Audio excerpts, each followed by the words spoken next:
Thousands of years ago, at the height of Israel's glory, there ruled a man whose wisdom and power were unmatched. King Solomon, the son of David, was no ordinary monarch. His name is etched into the fabric of history, revered not just for his wisdom, but for a tale far stranger, a tale of supernatural control and divine mystery. Today, we uncover the rise of King Solomon and the secret of the seal that gave him power over the forces of darkness.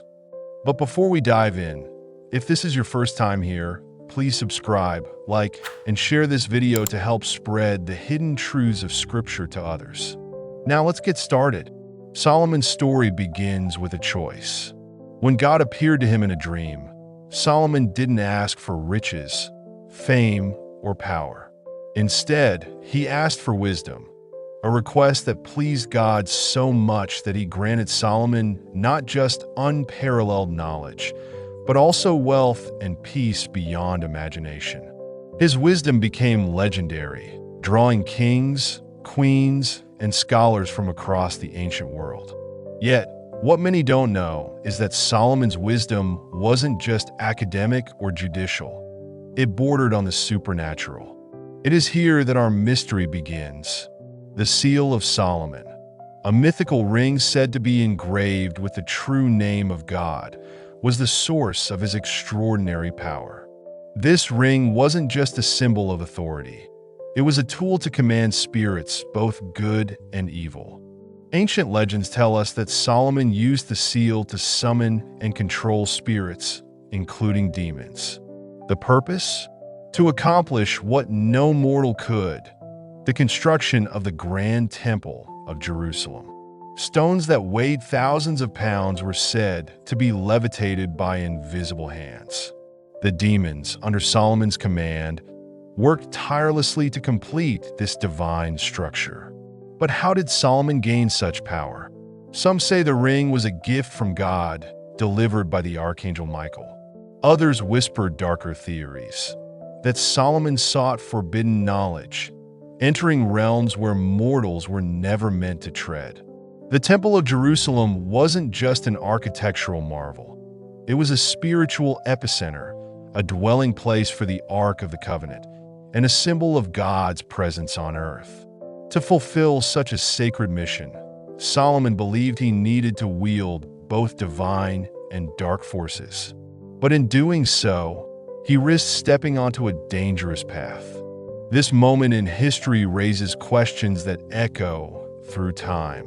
Was Solomon a righteous servant of God, using all means necessary to complete his will? Or did he flirt with powers that no mortal should ever command? Clues to Solomon's mysterious powers can be found in texts like the Testament of Solomon, a pseudepigraphical work that details his interactions with demons. According to the text, Solomon questioned these spirits, learning their names, weaknesses, and abilities, all while binding them to his service using the seal.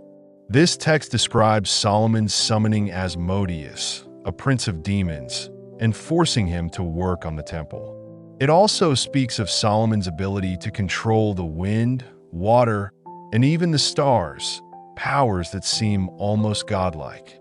Scholars and theologians have debated these accounts for centuries. Was the Seal of Solomon a divine artifact, a piece of advanced technology, or simply a myth? And if Solomon truly controlled spirits, what does that say about the boundaries between the divine and the demonic? The mystery of Solomon's rise and his use of supernatural power continues to captivate our imaginations. But this is only the beginning of the story. Solomon's power didn't stop with the construction of the temple. We'll uncover how the king's wisdom led him to command not just demons, but Satan himself. Was it divine authority or a dangerous obsession with the forbidden? How could a mortal man command the Prince of Darkness? Was it divine authority, or did Solomon venture too far into forbidden realms? To understand Solomon's dealings with Satan, we turn to one of the most enigmatic texts in ancient lore, the Testament of Solomon. This pseudepigraphical work claims to be a first-hand account of Solomon's interactions with demonic entities during the construction of the temple. The text describes Solomon summoning and interrogating demons, forcing them to reveal their names, powers, and weaknesses. But among these entities, one figure stands apart: Satan himself. In some versions, Satan is bound by the power of the seal, compelled to obey Solomon's commands. Why would Solomon summon Satan? Some accounts suggest that it was part of his divine mission, to use the powers of darkness for the ultimate purpose of light. Solomon sought to interrogate the Prince of Lies, to extract secrets that could aid in his divine work. But others argue that Solomon's ambitions may not have been entirely pure. According to legend, Solomon wasn't content with earthly wisdom. He sought knowledge that transcended human understanding, knowledge of the cosmos, the divine, and the hidden forces of creation. To achieve this, he ventured into realms that no mortal was meant to explore. But commanding Satan comes at a price. Some scholars believe that Solomon's dealings with the Prince of Darkness planted the seeds of his eventual downfall. The power of the seal may have given Solomon control over Satan, but it also exposed him to corruption and pride, the very traits that led to his spiritual decline. By seeking forbidden knowledge, Solomon may have opened doors that should have remained closed. Did he truly control Satan, or was he unknowingly manipulated, allowing darkness to seep into his heart? Over the centuries, theologians and historians have debated the meaning of these accounts. Was Solomon's command over Satan a demonstration of divine authority, or a cautionary tale about the dangers of hubris? Some argue that Solomon's actions were sanctioned by God, who gave him the seal and the wisdom to use it. Others, however, view the stories as allegories, warning against the pursuit of forbidden knowledge and the temptation of ultimate power.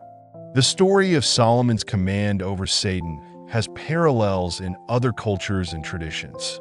In Islamic texts, for instance, Solomon, known as Suleiman, is described as a prophet with control over jinn, powerful spirits that could be benevolent or malevolent. Some interpretations suggest that Solomon's wisdom and authority extended not only over humans, but also over supernatural beings, including Iblis, the Islamic counterpart to Satan. This raises a fascinating question. Was Solomon's power truly unique, or was he part of a broader tradition of ancient rulers who claimed dominion over unseen forces? While Solomon's wisdom and power were extraordinary, his story serves as a cautionary tale about the dangers of pride. By commanding Satan and seeking forbidden knowledge, Solomon may have believed himself invincible. But even the wisest man in history was not immune to the corrupting influence of darkness. Some believe that Satan's ultimate revenge wasn't rebellion, but corruption. By planting seeds of doubt, temptation, and arrogance, Satan may have succeeded in leading Solomon astray, not through defiance, but through subtle manipulation. Even today, the truth behind these stories remains elusive. Was Solomon a divinely appointed ruler who used all means necessary to fulfill God's will? Or was he a man who overreached, succumbing to the very darkness he sought to control? The Testament of Solomon offers tantalizing clues, but no definitive answers. What it leaves us with is a story, one that forces us to grapple with the boundaries between light and darkness, knowledge and hubris, faith and doubt. Did Solomon's fall mark the victory of Satan, or was it a lesson in the limits of human ambition? Solomon's story began with divine favor, but it did not end that way. As his kingdom flourished, so did his pride.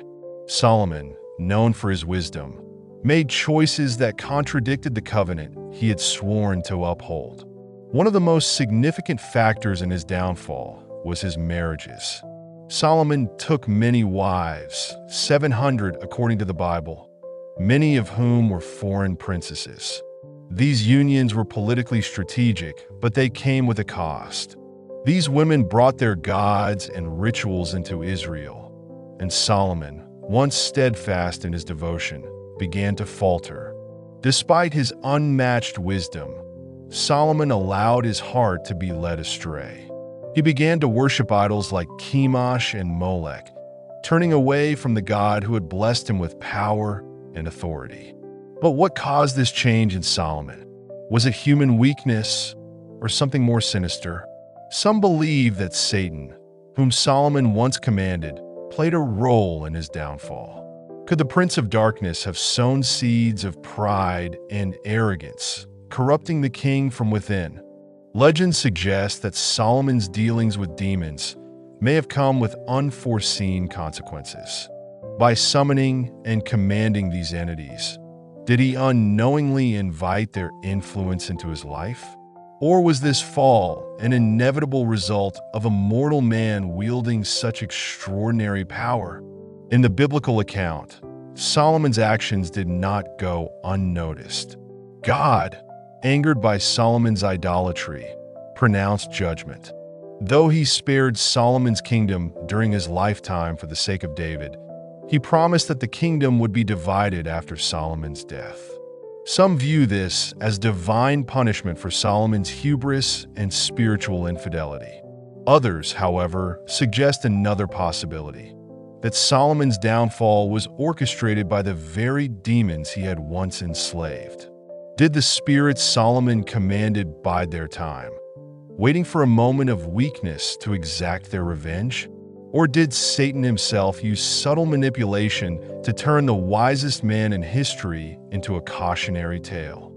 As Solomon grew older, his heart grew heavy with regret. In the book of Ecclesiastes attributed to Solomon, he reflects on the futility of worldly pursuits, writing, "Vanity of vanities, all is vanity." It is in these writings that we see a man grappling with the consequences of his choices. Was Solomon repentant in his final days, seeking forgiveness for his sins? Or was he a broken man, crushed by the weight of the knowledge he had sought? Some legends claim that Solomon cast aside the seal before his death, rejecting the power that had defined his reign.